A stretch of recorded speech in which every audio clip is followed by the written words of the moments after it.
Hello everyone, आप सबका scholar vision के यूट्यूब चैनल में स्वागत है। आज हम लोग पढ़ेंगे कक्षा 10 का एनसीईआरटी किताब का एक्सरसाइज 3.2 का क्वेश्चन नंबर 7 हम लोग पढ़ेंगे। क्वेश्चन नंबर 7 में क्या है, समीकरणों x minus Y plus 1 is equal to 0 और 3x plus 2y minus 12 is equal to 0 का ग्राफ खींचिए। x अक्ष और इन रेखाओं से बने त्रिभुज के शीर्षों के निर्देशांक ज्ञात कीजिए और त्रिभुजाकार पटल को छायांकित कीजिए। ठीक है, तो सबसे पहले आपको ये दो समीकरण दिया हुआ है और इस दो समीकरण से हमें ग्राफ खींचना है। तो सबसे पहले हम लोग इस समीकरण को हल करेंगे। यहाँ पर लिखा हुआ समीकरण हमने लिख लिया समीकरण 1 से। समीकरण 1 से मतलब समीकरण 1 को आप हल करेंगे। समीकरण 1 को आप हल करेंगे इसको, तो यहाँ पर आप x रहने देंगे और ये दोनों इस तरफ आएगा, y इधर आएगा तो क्या हो जाएगा, ये माइनस है तो प्लस हो जाएगा और ये प्लस है तो क्या हो गया माइनस। अब यहाँ पर हम लोग बारी बारी से y का मान रखेंगे।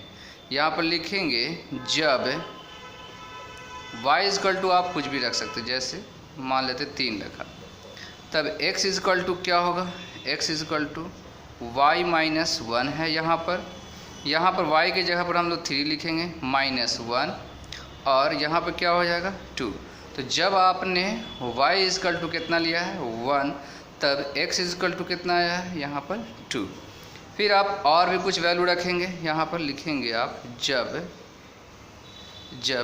y इजकल टू आप 4 ले लेते हैं, y इजकल टू 4, तब x इजकल टू क्या होगा, यहाँ पर है y माइनस 1। तो यहाँ पर y के जगह पर आप क्या रखेंगे 4 रखेंगे माइनस 1, कितना आया यहाँ पर 3 आया। ठीक है, जब आप y इजकल टू 4 रखते हैं तो x इजकल टू कितना आ जाता है,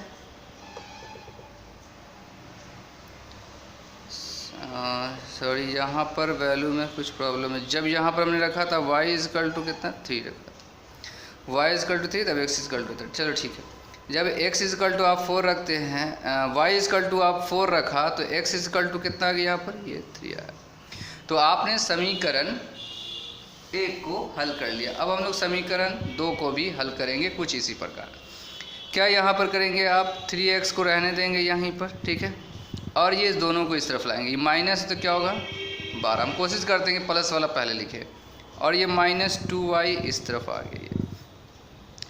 x इजकल टू क्या होगा यहाँ पर आप लिखेंगे 12 माइनस 2y और डिवाइड में क्या आएगा 3। अब यहाँ पर आप बारी बारी से y का मान रखेंगे। यहाँ लिखेंगे जब y इजकल टू आप क्या लिखेंगे 0 ले लेते हैं, x इजकल टू क्या होगा यहाँ पर 12 माइनस 2 इंटू 0 डिवाइड में 3 आया। ठीक है, y इजकल टू आपने यहाँ पर 0 रखा तो क्या होगा, यहाँ हो जाएगा 12 डिवाइड में 3, ये कैंसिल हो गया 4 बार में। तो x का वैल्यू कितना आ गया 4। जब आपने y इजकल टू 0 रखा है, तब x का वैल्यू कितना आ गया, यहाँ 4 आया, x का वैल्यू 4 आ गया। और भी हम कुछ लेंगे, यहाँ पर हम लोग रख लेते हैं यहाँ पर जब y इजकल टू, आप कुछ और ले लो, क्या ले लेते हैं हम 3 ले लेते हैं, तब x इजकल टू क्या होगा, x is equal to 12 minus 2 into 3 हो गया। ठीक है, डिवाइड में कितना है 3 और यहाँ पर क्या है 3 है। ठीक है, इसको आप सॉल्व करें, क्या आएगा 12 माइनस 6। आगे और सॉल्व करेंगे आप, x इजकल टू क्या आएगा यहाँ पर 6 डिवाइड में 3, ये कैंसिल 2 बार। तो जब आप y इजकल टू कितना रखते हो 3, तो x का वैल्यू कितना आता है 2, x का वैल्यू कितना आता है 2 आता है। ठीक है, y इजकल टू 3, तब x इजकल टू कितना है 2 है। अब हम लोग इससे ग्राफ खींचेंगे इस दो समीकरण से। कैसे हम लोग ग्राफ खींचेंगे, कुछ इस तरह से ग्राफ खींचेंगे। आप देखिए यहाँ पर क्या है, सबसे पहले x इक्वल टू यहाँ 2 है और y इक्वल टू क्या है 3 है। तो x इक्वल टू 2 कहाँ पर है, ये है, और y इक्वल टू 3 कहाँ, ये यहाँ है। ठीक है, तो ये दोनों कहाँ पर आकर के मिलेगा, ये इधर से इधर चलेगा और ये इधर से इधर चलेगा। तो कहाँ आकर के मिलेंगे, ये दोनों यहाँ आकर के मिलेंगे। यहाँ पर एक पॉइंट बन गया। फिर उसके बाद क्या है, x इक्वल टू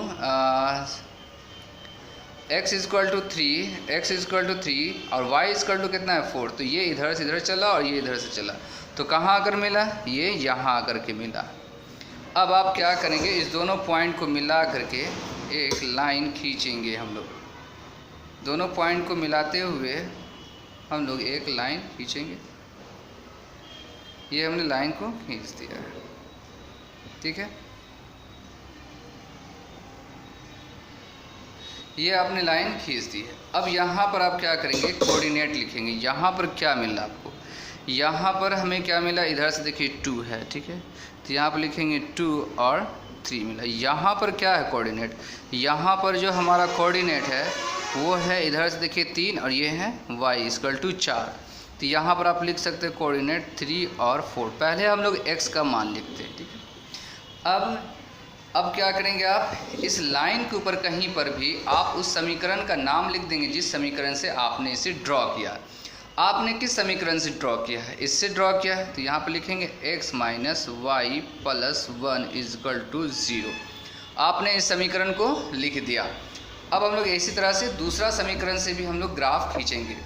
दूसरे समीकरण में क्या है, दूसरे समीकरण में कुछ वैल्यू इस प्रकार है।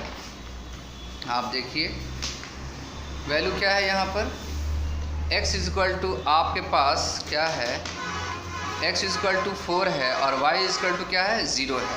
तो पॉइंट कहाँ बनेगा, x इक्वल टू 4, तो यहाँ आया y इक्वल टू 0, तो ये पॉइंट यहीं पर रह गया। फिर उसके बाद क्या कह रहा है, x इक्वल टू 2 और y इक्वल टू कितना कह रहा है 3 है। तो x इक्वल टू 2 और y इक्वल टू 3, तो ये तो पॉइंट पहले से है, ये पहले वाले लाइन का, तो हम लोग छोड़ देंगे। अब आप क्या करेंगे, इस दोनों पॉइंट को मिलाकर लाइन खींच देंगे। इस दोनों पॉइंट को मिलाते हुए आप लाइन खींचेंगे। ये तो आपने इस तरह से ये लाइन खींच दिया है। ठीक है, ये अब आपसे क्वेश्चन क्या कह रहा है, क्वेश्चन में कह रहा है कि पहले आप इसका तो आप खींच दीजिए, मतलब एक त्रिभुज आप एक ग्राफ खींचिए, तो आपने ग्राफ खींच दिया। अब क्वेश्चन में और क्या कह रहा है, खींच दिया, खींचिए। x अक्ष और इन रेखाओं से बने त्रिभुज के शीर्ष के निर्देशांक ज्ञात कीजिए और त्रिभुजाकार पटल को छायांकित कीजिए। तो x अक्ष से बना हुआ त्रिभुज, तो ये जो लाइन है ना, इसको हम लोग बोलते हैं x अक्ष। तो x अक्ष देखिए, यहाँ से यहाँ तक देखिए क्या बन रहा है, एक त्रिभुज बन रहा है। इस पॉइंट को मिला के देखिए तो क्या बन रहा है, एक त्रिभुज बन रहा है, बिल्कुल बन रहा है। और क्वेश्चन में कह रहा है कि इसके निर्देशांक ज्ञात कीजिए। अगर हम लोग मान लेते हैं यहाँ पर कि ये a है, यहाँ पर आप सपोज कीजिए कि आप क्या मान लो, b मान लो, यहाँ पर क्या मान लो, c। ठीक है, तो आप बताइए a का निर्देशांक क्या हुआ है। a का अगर हम लोग निर्देशांक लिखेंगे, निर्देशांक मतलब ये पॉइंट वाला जो वैल्यू है ना, इसी को हम बोलते हैं निर्देशांक। यहाँ पर क्या होगा, 2 और 3 होगा। ठीक है, फिर अगर आपसे पूछा जाए कि b का निर्देशांक क्या होगा, b के पास क्या मिल रहा है, यहाँ पर देखिए b के पास क्या मिल रहा है, b के पास x का वैल्यू है, y का तो वैल्यू नहीं होगा, तो ये हो गया -1 और ये 0। c का निर्देशांक क्या है आपके पास, c का निर्देशांक यहाँ पर देखिए x का वैल्यू है 4 और y का वैल्यू नहीं है, तो ये हो जाएगा 0। तो आपसे कह रहा था निर्देशांक ज्ञात करने के लिए, आप निर्देशांक ज्ञात कीजिए। आप फिर कह रहा है इसको कि छायांकित भी कीजिए त्रिभुजाकार भाग को। तो इस भाग को हम लोग क्या करेंगे कि पेंसिल से रंग देंगे। तो उम्मीद करता हूँ कि आपको ये वीडियो पसंद आया होगा। पसंद आया तो प्लीज़ वीडियो को लाइक कीजिए और चैनल पर नए हैं तो प्लीज़ इसे चैनल को सब्सक्राइब कीजिए, ताकि जितने भी आने वाले वीडियो हैं वो सारे वीडियो आपको प्राप्त हो सके। मैं इस चैनल पर 10वीं क्लास का मैथ का वीडियो बहुत सारा अपलोड कर चुका हूँ, आप उसे देखें और अपनी परीक्षा की तैयारी वक्त पर करें।